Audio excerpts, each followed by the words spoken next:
근데 오늘 봉독한 말씀을 보면 이스라엘 백성들이 한쪽으로 맞다, 틀리다 하고 답을 하지 못하고 가운데 어정쩡하게 서가지고 머뭇거리는 모습을 볼 수가 있습니다. 이스라엘 나라의 아합 왕 때에 3년 6개월 동안 비가 오지 않았습니다. 3년 6개월 동안 비가 안 왔다는 것은 살기가 정말 힘들었다 하는 거죠. 우리나라 댐도 잘 지어 있고 여러 가지 관계 시설도 잘 되어 있습니다만은 1년 동안 비가 제대로 안 와도 굉장히 힘들어 하거든요. 근데 옛날에 그런 시설들이 없을 때 3년 6개월 동안 비가 오지 않았다는 것은 정말 힘든 일입니다. 왜 그런 일이 있었느냐 하면은 아합 왕 때에 우상을 섬김으로 인해서 하나님께서 진노하셨고 그 진노하신 것을 이 백성들에게 말씀하시면서 엘리야 선지자를 통해서 3년 6개월 동안 비가 내리지 않도록 경고하신 거죠. 근데 막상 아합 왕의 입장에서 보면 자기가 뭘 잘못했나 하는 것보다 3년 6개월 동안 비가 오지 않도록 말했던 엘리야 선지자가 얄미운 겁니다. 못된 놈. 왜 저주를 해가지고 비가 오지 않아서 이 백성들이 이렇게 고생을 하게 하는가. 그러다 보니까 화가 많이 났죠. 그래서 엘리야 선지자를 죽이려고 찾아 나섭니다.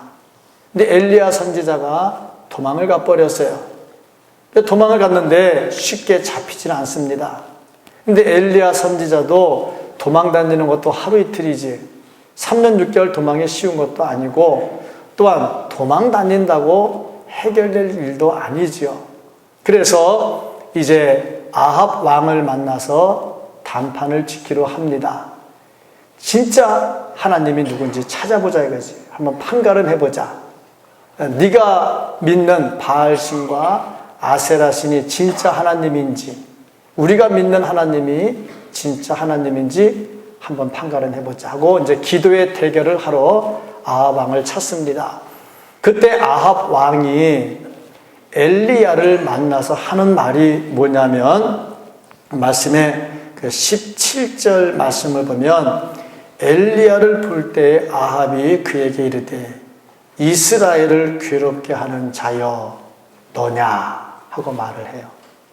참 이 말을 보면 답답하다 하는 생각이 들어요. 왜냐하면 지금 3년 6개월 동안 비가 안 와서 이스라엘이 괴롭힘을 당한 것은 누구 때문이냐면 아합 왕이 앞장서서 우상을 섬기고 백성들로 하여금 우상을 섬기게 했기 때문에 하나님께서 진노하셔서 비를 안 내린 건데 아합은 뭐라고 생각하냐면 엘리야가 못돼서 저주를 해서 비가 안 왔다 생각을 하는 거예요. 참 난감한 일이죠. 어디 가든지 보면 자기가 잘못해서 일이 저질러졌는데 꼭 자기는 의롭다고 말하는 사람이 있어요. 참 답답한 일입니다. 이때 엘리야가 뭐라고 대답을 하느냐 하면은 18절에 그가 대답하되 내가 이스라엘을 괴롭게 한 것이 아니라 당신과 당신의 아버지 집이 괴롭게 하였으니 이는 여호와의 영광을 버렸고 당신이 바알들을 따랐습니다. 그 죄까지 다 지적을 합니다. 이렇게 해서 아합의 죄를 지적을 하면서 자 이제 문제를 해결해야 될 게 아니냐. 문제를 지적한다고 해결되는 건 아니잖아요. 이제 답을 찾아야 될 거 아닙니까? 그래서 엘리야 선지자가 아합 왕에게 제안을 합니다. 하나님이 참신인지 바알이 참신인지 기도 대결을 한번 해보자 제안을 합니다. 어떤 제안을 했느냐면 갈멜산으로 모이자. 갈멜산에 모여서 거기서 제사를 드리자. 송아지 2마리를 가져다가 바알신을 섬기는 제사장들이 1마리, 하나님을 섬기는 내가 1마리.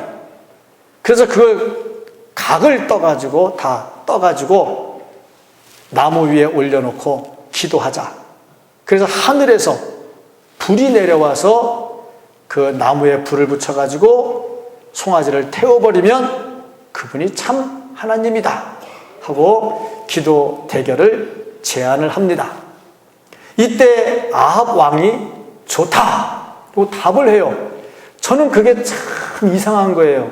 왜 이상하냐면 분명히 안 내릴 텐데, 바알신을 섬기는 제사장들에게서는 불이 안 내릴 텐데 아합이 자신 있게 하자고 얘기를 하는 거예요. 이 부분이 참 이상한 거예요. 그래서 고민하면서 생각을 해봤어요. 왜 그럴까 하고 보니까 아마 아합도 생각할 때에 바알신이 불을 내릴 수 있다고 생각하지 않았느냐. 또 한 가지는 바알신을 섬기는 제사장이 450명입니다. 거기에 아세라신을 섬기는 제사장이 400명입니다. 도합 850명의 제사장이 딱 뒤에서 징치고 있거든. 그러니까 그들을 믿는 마음이 생겼던 것 같아. 그러니까 좋다 하고 기도의 대결에 대답을 합니다. 그래서 이제 갈멜산에서 기도의 대결이 시작이 되지요. 이 과정에서 엘리야 선지자가 갈멜산에 올라온 이스라엘 백성들에게 이야기를 합니다. 여러분, 오늘 이 산에다 모였는데 하나님을 믿는 사람은 이쪽으로 서시고 바알신을 믿을 사람은 저쪽으로 서시고 자, 한번 갈라봅시다 하고 얘기를 하는데 한 사람도 움직이질 않아. 가운데 딱 서가지고 하나님 편도 아니고 바알 편도 아니고. 그런데 거기에 다 모이긴 또 다 모였어. 그 한번 흥분이 되지 않겠어요? 야, 하늘에서 불 내리는 기도 시합을 한대. 구경 가고 싶은 마음에 오긴 온 거야. 우리 한화가 야구를 맨날 꼴찌를 해도 응원하러 가잖아.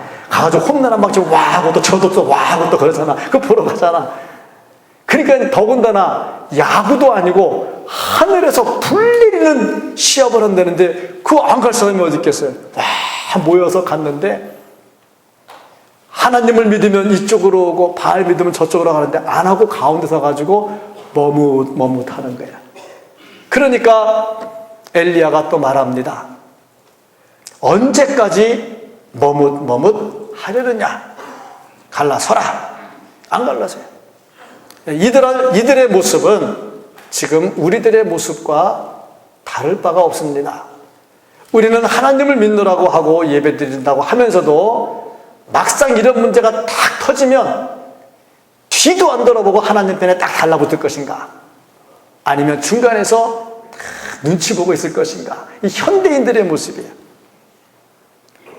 지금부터 약 3000년 전의 얘기지만 현대에도 변한 것은 아무것도 없습니다. 그렇다면 이스라엘 백성들은 왜 그렇게 가운데서 머뭇거렸을까? 오늘날 이 시대의 현대인들, 현대 그리스도인들이라고 하는 사람들은 과연 확실한가? 아니면 중간에서 머뭇거리고 있는가? 오늘 말씀 속에서 우리의 신앙을 점검하는데 부디 간곡하게 부탁을 드리며 말씀을 드리는 것은 뒤도 보지 말고 하나님 편에 서기를 바랍니다. 이게 참 좋은 신앙이죠. 이스라엘 백성들이 왜 이렇게 머뭇했느냐? 첫 번째 이유가 있다면 현재의 유익을 포기하고 싶지 않다는 겁니다. 이스라엘 백성들은 지금 뭐가 문제인지, 뭐가 잘못인지 잘 알고 있습니다. 누가 참신인지 알고 있습니다. 그런데도 불구하고 하나님 편이냐 바알 편이냐 할 때 이 선을 긋지 않는 이유가 뭐냐면 만약에 하나님 편을 선택했다 하면 지금까지 가지고 있던 것들을 빼앗기는 수가 생겨요.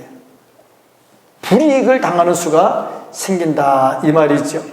이 당시에 아합이 절대 권력을 가지고 바알신과 아세라신을 섬기는 제사장들을 키워놓고 그들이 우상을 섬기도록 했어요. 그러니 하나님께 예배하는 것이 그렇게 쉽지가 않았다 이 말이죠. 하나님께 예배하다 어려운 일들이 많이 생기는데 13절 말씀을 보면 이세벨이 여호와의 선지자들을 죽일 때 잘 보세요. 이세벨이 여호와의 선지자들을 죽입니다. 이세벨이 누굽니까? 아합 왕의 아내 아닙니까? 왕권을 가지고 선지자들을 죽입니다. 그 죽일 때에 내가 여호와의 선지자 중에 100명을 50명씩 굴에 숨기고 떡과 물로 먹인 일이 내 주에게 들리지 아니하였나이까. 자, 이 말을 보면 왕권을 가지고 선지자들을 막 죽여요. 얼마나 신앙생활하기 어렵겠는가. 그러니 하나님을 믿는다고 나서면 그들의 생명이 안전하겠는가? 그들의 재산이 보호를 받겠는가? 그러니까 안 하는 거죠. 우리나라도 일제시대 때 신사참배를 강요하지 않았습니까? 그때에 많은 그리스도인들이 변절됐습니다. 심지어 어디까지냐? 총회가 신사참배는 죄가 아니라는 아주 못된 결정까지 했지요. 이걸 보면요, 핍박이 얼마나 무서운가를 알 수 있어요. 그러니까 지금 아합 왕의 서슬퍼른 칼날 앞에서 어느 누구도 하나님 편에 서겠다 자신 있게 말하지를 못하는 거지요. 21절 말씀을 보면은 엘리야가 모든 백성에게 가까이 나아가 이르되 너희가 어느 때까지 둘 사이에서 머뭇머뭇하려느냐? 여호와가 만일 하나님이면 그를 따르고 바알이 만일 하나님이면 그를 따를지니라 하니 백성이 말 한마디도 대답하지 아니하는지라. 세상에 그 구경하겠다고 갈매산에 모인 수많은 사람들이 한마디도 대답을 안 해요. 지금 상황이 이렇게 안 좋은 상황이 됐습니다. 마태복음 6장 24절 말씀을 한 사람이 두 주인을 섬기지 못할 것이니 혹 이를 미워하고 저를 사랑하거나 혹 이를 중히 여기고 저를 경히 여김이라. 너희가 하나님과 재물을 겸하여 섬기지 못하느니라. 두 개를 겸해 섬기지 못한다고 그랬어요. 바알과 하나님도 두 개 겸해서 섬길 수가 없는 상황입니다. 하나를 선택해야 돼요. 요한계시록 3장 15절 말씀을 보면 내가 내 행위를 아노니 내가 차지도 아니하고 뜨겁지도 아니하도다. 내가 차든지 뜨겁든지 하기를 원하노라. 분명히 선택을 해서 차든지 뜨겁든지 분명히 선택을 하라고 하는데 선택을 하지 못합니다. 이유가 뭐냐? 손해보는 게 싫다 이 말이요. 어정쩡하게 있다가 두고 보자, 이기는 쪽에 서자, 이렇게 되는 거죠. 참 얼마나 답답하겠는가. 믿음이 없으니까 이렇게 되더라 하는 겁니다. 우리도 역시 마찬가지입니다. 확실한 믿음이 없으면 선택해야 될 자리에서 선택하지 못하고 머뭇거리면서 뭉기적거릴 때가 많다 이 말입니다. 육신의 유익만 생각하면 그렇게 된다 이 말이죠. 만약에 이 시대에 일제시대 때 같이 또 그런 어려움이 온다면 1000만 그리스도인 얘기하는데 과연 몇 명이 남을까? 막 뜨겁고 뭐 남 얘기할 것도 없고 내 자신을 볼 때 나는 과연 어떤 자리에서 얼마나 뜨겁게 할까? 주기철 목사님처럼 일사각오의 신앙을 가지고 고문을 당하다 죽는 한이 있더라도 나는 가겠다, 이런 사람들이 과연 얼마나 있을까 생각을 하면 지금 이 시대, 지금 아합의 시대에 결정을 하지 못하고 머뭇머뭇하는 사람들의 모습을 충분히 이해할 수가 있습니다. 흔들리지 말고 뒤도 돌아보지 말고 하나님 쪽에 발을 내딜 수 있기를 축복합니다. 두 번째 이유가 있다면 모험을 싫어해요. 모험을 싫어하더라. 모험에는 항상 위험이 따르고 고난이 따라옵니다. 엘리야를 따라서 같이 선다는 것은 모험이지요. 왜냐하면 불 내릴지 안 내릴지도 확실히 잘 모르는 데다가 걔 섰다가 불 안 내려버리면 다 죽는 거 아닙니까? 이 시대에 엘리야 시대 때에 엘리야는 혼자 남아있는 줄 알았어요. 근데 하나님께서 7,000명을 남겨놨다 말씀을 했고요. 또 오바댜 선지자가 100명의 선지자를 50명씩 두 팀으로 숨겨놨다 그런 거 보니까 이 당시도 정말 신실한 하나님의 사람들은 있었어요. 숨어 있었지만 다 있었어요. 그런데 대부분의 사람들이 모험을 싫어해. 그러다 보니까 좋은 미래가 나타나지를 않습니다. 모험은 위험이 도사리고 있지만 그걸 감당하면 축복도 따라오게 되어 있습니다. 이스라엘 백성들이 갈멜산에 서가지고요, 되지가 않아요. 21절 말씀 다시 한번 봅니다.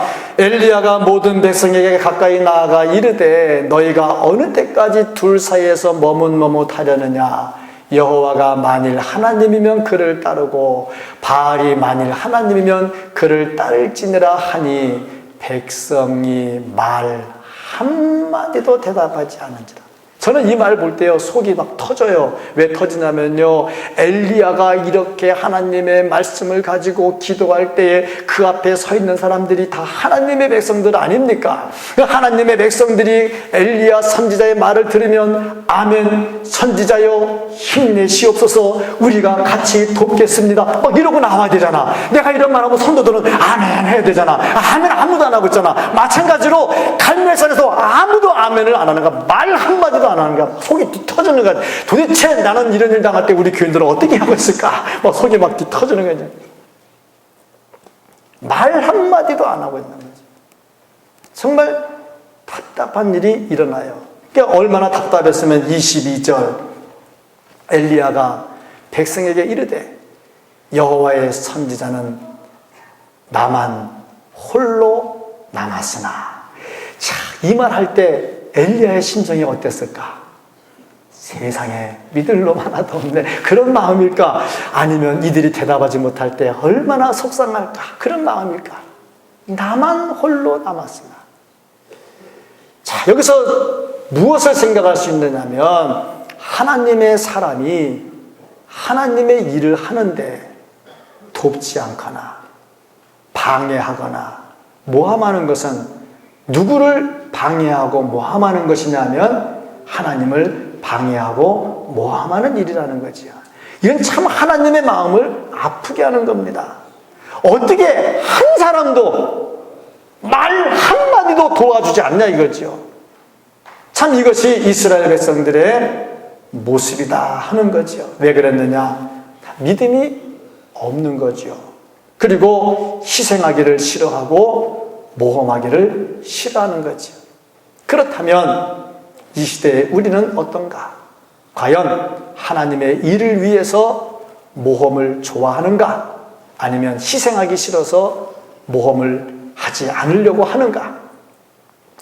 제가 이제 올해 기도 제목을 같이 나누면서 아파트 들어오기 전에 비전센터를 건립을 위해서 하나님께 기도하자. 뭐 짓자는 것도 아니고 안 짓자는 것도 아니고 기도하다가 하나님이 응답을 주시면 하라고 하면 하는 거고 하지 말라 하면 안 하는 거죠. 일단 기도는 해야 될 거 아닙니까? 기도를 하자 하고 설교를 했는데 참 기쁜 소식 하나를 들었어요.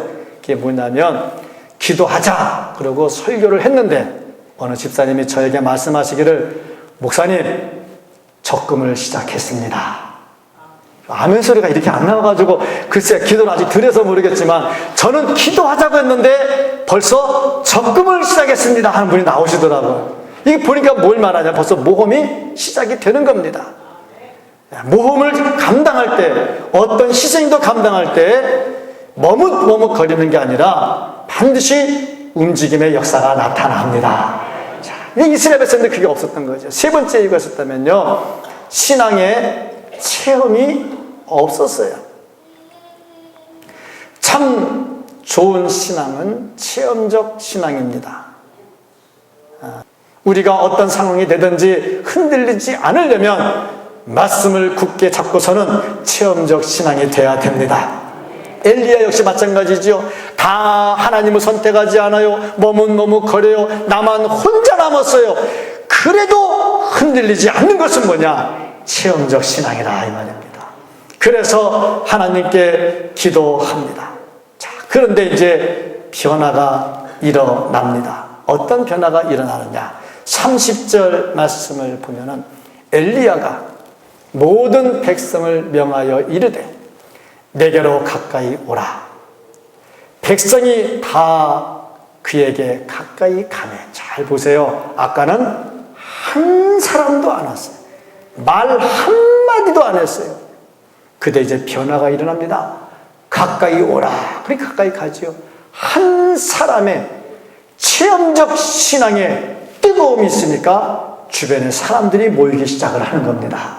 교회 부흥도 마찬가지입니다. 한 사람의 뜨거운 체험적 신앙이 있으면요, 주변에 사람들이 모이면 교회는 부흥하게 되어 있고요. 우리의 신앙이 분명하면요, 믿지 않던 가족들이 나 때문에 교회에 나오게 되어 있습니다. 한 사람입니다. 엘리야로 인해서 사람들의 마음에 변화가 일어납니다. 39절 말씀을 봅니다. 모든 백성이 보고 엎드려 말하되 여호와 그는 하나님이시로다. 하나님이라고 고백을 하잖아요. 아까는요 머뭇거리면서요 아무도 오지 않았어요.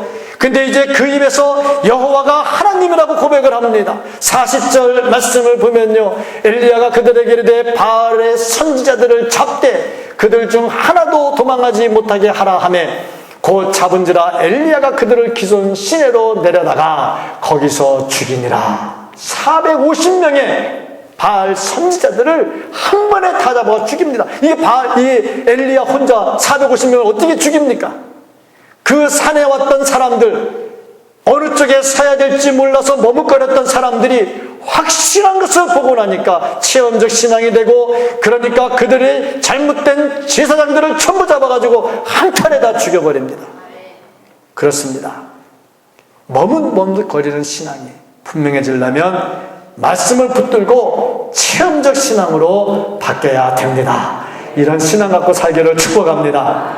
우리는 확신을 가지고 결단하는 신앙을 가지고 하나님과 동행해야 됩니다. 하나님과 동행하려면서 머뭇거리면요 동행이 될 수가 없습니다. 확신을 가져야 되고요, 의심을 버려야 되고요. 제가 통영 살면서 마산을 이렇게 왔다 갔다 하다 보니까 매립지 바다를 이렇게 메워가지고 아파트 짓는 데를 봤어요. 근데 매립지는 집안이 약해서 아파트 지으면 좀 곤란한데 그래도 아파트 짓더라고요. 어떻게 짓나 봤더니 그 전봇대 같은 기둥을 많이 박아요. 많이 박아가지고 집안을 튼튼하게 하더라고요. 근데 그 기둥 박을 때 어떻게 하나 봤더니, 지금은 기술이 많이 좋은데 옛날에 기술이 좀 약할 때거든요. 이 기둥을 세워놓고 위에 쇳덩어리를 큰 걸 들었다 놨다 들었다 탁 이게 박더라고요. 이게 쭉쭉 들어가더라고요. 그걸 보면서 느낀 게 뭐냐면 우리의 믿음도 그렇다. 기도, 말씀, 순종, 봉사 이런 기둥을 다 세워놓고요, 그 위에 믿음의 쇠망치를 꾹꾹 박으면 쑥쑥 들어가고, 그런 거기에 믿음의 집을 지을 수 있다 이 말이죠. 머뭇거리지 않고 확신을 가지고 하나님과 동행을 할 수 있다는 겁니다.